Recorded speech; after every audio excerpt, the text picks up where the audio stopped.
NameError. Name reduce is not defined in Python.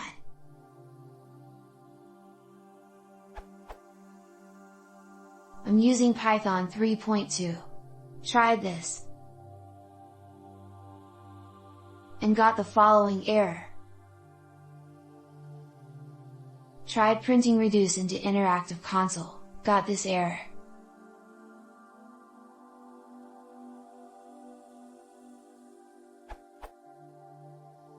Is reduce really removed in Python 3.2? If that's the case, what's the alternative?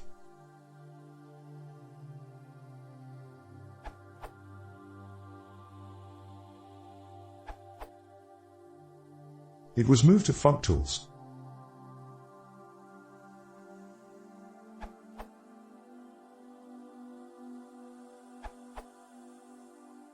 You can add before you use the reduce.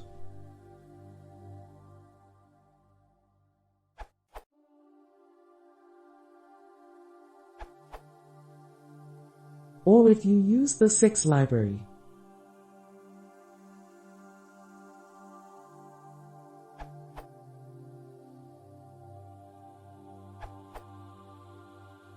Reduce function is not defined in the Python built-in function. So first, you should import the reduce function.